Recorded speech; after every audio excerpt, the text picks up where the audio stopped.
One shot. Until I get bored of it. So anyways, this is week 3. Welcome back. This is week 3, and we have 7 more shots taken over 7 more days. And here is the first shot of the week. Now, there is a beautifully sad story attached to this first image. The beach art was done by a local artist who was commissioned to create a piece in memory of a man named Murray.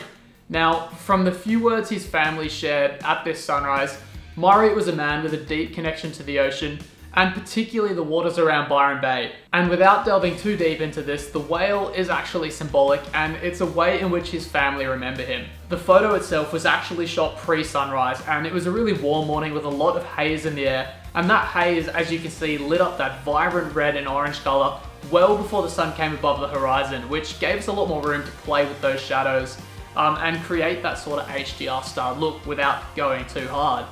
The grasses in the bottom part of the image as well, I feel bring a lot more depth to the image and generally create a lot more interest in the bottom part of that frame.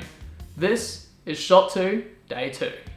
The surf was pumping. We had some epic conditions and barrels like this one here were rolling through pretty much every set. Now, this was also the first time I was using my 24-70 in the housing, and I was shooting with it behind a dome port rather than a flat port, which is why you can probably see the center of the image isn't quite as crisp as it probably should or could have been. But even with this slight distortion, I still really like the image. And for the first time using this lens in a housing, I'd call it a success.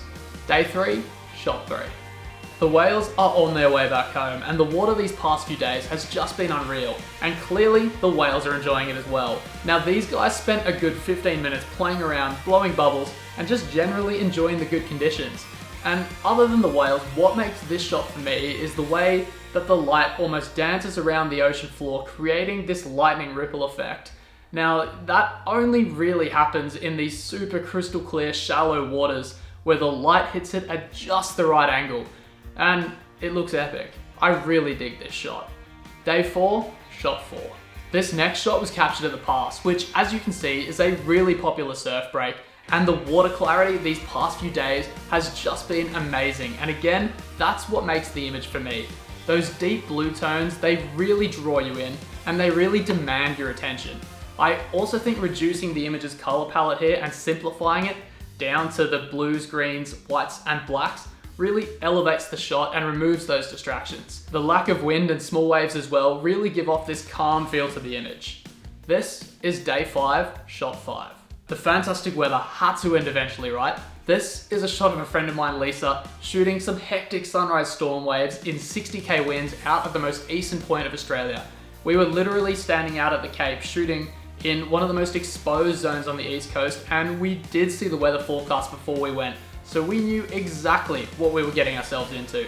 It's not my usual type of shot, but I really love how dramatic this image is, and despite the thick cloud cover and rain and general dark tone, how she's standing in just the perfect spot to catch just a glimpse of light.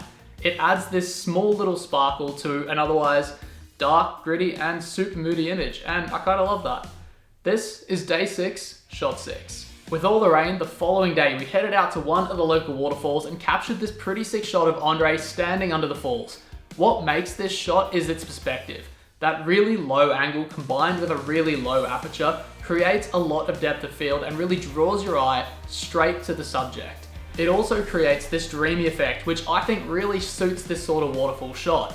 The color palette, similar to some of the other images, has also been simplified and reduced to just those earthy tones, which generally makes the image more pleasing to look at and removes some of those other distracting colors.